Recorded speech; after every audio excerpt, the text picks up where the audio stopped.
You've probably watered a garden more times than you can count, maybe even for decades. But here's the truth most folks miss.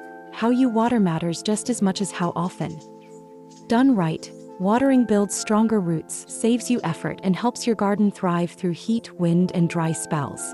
Done wrong, it can lead to disease, wasted water, and struggling plants. In this video, I'll walk you through the most important watering habits every gardener should master. No fancy tools needed, just a little know-how, a watchful eye, and a connection with your soil. Let's dig in and make every drop count. 1. Deep watering builds deep roots. If you only remember one thing from this video, let it be this: shallow watering makes weak plants. When you sprinkle the surface every day, the water barely reaches the top inch of soil. That teaches roots to stay near the surface, where it's hot, dry, and unforgiving. But when you water deeply, I'm talking slow soaking several inches down, you train roots to grow downward. And deep roots are strong roots. They resist wind. They find hidden moisture in drought. They feed better and grow better. Use soaker hoses, drip lines, or even a 5-gallon bucket with a few small holes punched in the bottom. Set it by the base of a plant and let it trickle. You don't need to water every day, you need to water well. 2. The time of day matters more than you think. Imagine stepping into a cold shower at noon on a 95-degree day. That's what it's like for your plants if you water in the heat. The best time to water, always, is early morning. Between 6 and 9 a.m. before the sun is high. The ground is still cool and evaporation is slow. Your plants get time to absorb the water before the heat rolls in. Evening watering might seem logical, but it leaves moisture sitting on leaves and soil overnight. A perfect setup for mold, mildew, and fungal diseases. Especially with crops like tomatoes and cucumbers that can wipe out a season's work. Morning watering gives you control. And in gardening, timing is everything. 3. Water the soil, not the leaves. Leaves don't drink water, roots do. When you spray the foliage, especially with cold water under a hot sun, you risk burning the plant. And when leaves stay wet overnight, that's an open invitation to diseases. Instead, focus your watering right at the base. Use a watering can with a narrow spout, or a hose with a wand you can direct low. Keep the leaves dry and the roots happy. With roses, squashes, and especially tomatoes, this makes all the difference between a healthy plant and one plagued by blight and rot. 4. Mulch, nature's moisture blanket. I'll say this loud and clear: no mulch, no moisture. Bare soil is like a sponge on a sunny sidewalk. It dries out fast. Mulch acts like a shield. It locks in water, keeps the soil cool, and blocks weeds that steal precious moisture. Use what you have: shredded leaves, straw, pine needles, grass clippings, or bark chips. Layer it 2 to 3 inches deep around your plants. Just be sure not to pile it against the stems. You want to protect, not smother. In raised beds especially, mulch can cut your watering needs in half. And it improves the soil as it breaks down. It's like giving your garden a warm quilt and a slow-release meal all at once. 5. Don't water by the calendar, water by the soil. One of the biggest mistakes I see is gardeners watering by habit. I water every Tuesday and Friday, they say, but your soil doesn't know what day it is. Instead, feel the soil. Stick your finger 2 inches down. Is it dry? Water. Is it moist? Wait.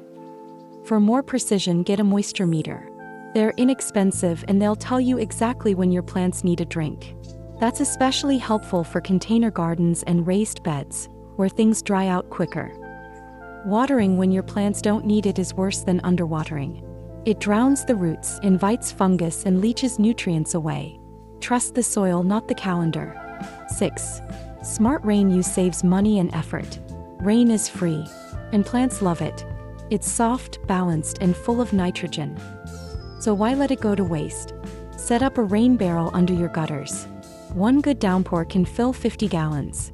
Use it for container plants, seedlings, and even vegetables, especially in dry spells.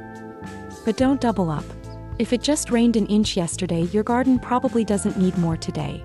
Check your soil before turning on the hose. Let nature work with you, not against you. 7. Avoid sprinklers, especially in vegetable beds. Sprinklers may work for lawns, but they're often the wrong tool for your garden. They water leaves more than roots, They waste water on walkways, fences, and mulch. And they run whether your soil needs water or not. If you must use a sprinkler, time it early in the morning, and only run it until the top few inches of soil are damp. A drip system, even a homemade one from old tubing, is miles better. Targeted, efficient, and silent. And your plants will thank you. 8. Older plants need different care. A lot of folks think older trees and shrubs need more water. But here's the truth, they often need less but deeper. Mature roots run deep, so a quick surface soak won't help. Water slowly for longer, once every 2 or 3 weeks. Use a deep root feeder or bury a soaker hose in a circle around the tree's drip line.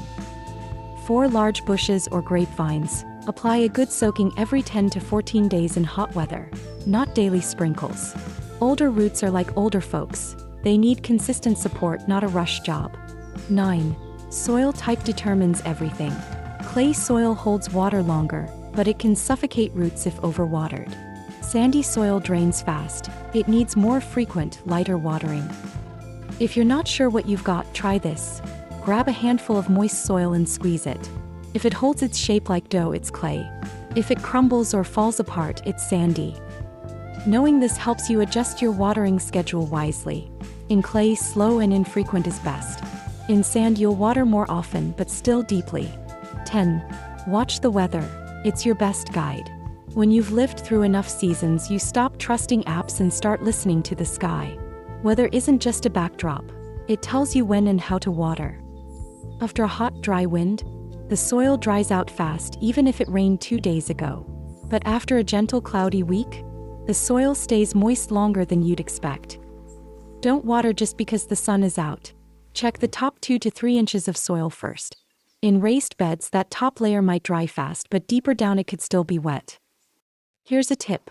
Keep a small notebook by your garden bench. Note rainfall, wind, and watering days. Over time, you'll see patterns that make you a smarter, more intuitive gardener. 11. Use simple tools, rain gauges and moisture meters. You don't need a smartphone app or a $1,000 system. Sometimes the best tools are simple. A rain gauge tells you how much water your garden actually got. 1/4 inch, 1/2 inch. Sometimes a storm looks big, but barely wets the soil. A moisture meter tells you exactly what the roots feel. Stick it in the ground and check the level. No guessing. No overwatering. These tools don't cost much, but they save your plants from stress and save your back from hauling hoses when you don't need to. 12. Container gardens dry out faster. Much faster. Potted plants are like toddlers. They need more attention. They dry out faster than anything in the ground, especially in summer sun or on patios with concrete that radiates heat. Stick your finger into the potting soil. If it's dry more than an inch down, it's time to water. But don't drown them either. Soggy pots can cause root rot in hours. Use self-watering pots if you can. And always place a saucer underneath to collect runoff. But be sure to dump standing water to prevent mosquito breeding. A little mulch on top of pot soil, even some dry grass clippings, goes a long way to slow down evaporation. 13. Wind dries plants more than heat. Most gardeners fear the sun, but the wind can be just as dangerous. A steady breeze pulls moisture right out of leaves and soil, even on a cool day. That's why your garden might look wilted even at 75 degrees Fahrenheit if the wind's been blowing all afternoon. Wind protection, like planting taller crops or using garden fencing, reduces evaporation. Watering during windy days? Do it early in the morning so your plants have time to absorb the moisture before the air dries them out again. 14. Know the signs of stress and what they mean. Not every drooping leaf means a thirsty plant. In fact, some plants wilt as a defense mechanism against heat. They conserve water by relaxing. If your plant perks back up in the evening or early morning, it likely doesn't need water, just relief from the midday sun. True drought stress shows up as leaves that are dry, curled, or turning brown at the edges, even at cooler times of day. Overwatering can look similar: yellowing leaves, soft stems, and a swampy smell in the soil. That's why checking the soil moisture is always your first move. Don't just react, diagnose. 15. Watering is a relationship, not a chore. In the end, watering is about paying attention. not just to your plants but to the whole little ecosystem you've created. Watch how the light hits your beds. Feel the weight of a pot before and after watering. Touch the soil. Smell it after rain. The more you connect with your garden, the less you'll rely on charts and schedules. You'll start to feel what your plants need. And let me tell you, that feeling, that connection, is what makes gardening so powerful, especially in retirement. You're not just growing food. You're growing peace, purpose, and presence. Water wisely, and the garden will give back in ways that go far beyond tomatoes and tulips. You've made it this far, and I hope by now you're thinking differently about water. It's more than a garden chore. It's an act of care, of rhythm, of noticing. Whether you're gardening for beauty, for health, or just for the joy of seeing something bloom, learning to water well will bring you closer to the life in your soil and in yourself. So take your time, water slowly, pay attention, and know that every drop you give thoughtfully comes back tenfold in growth, flavor, and joy. Thank you for listening, and happy gardening.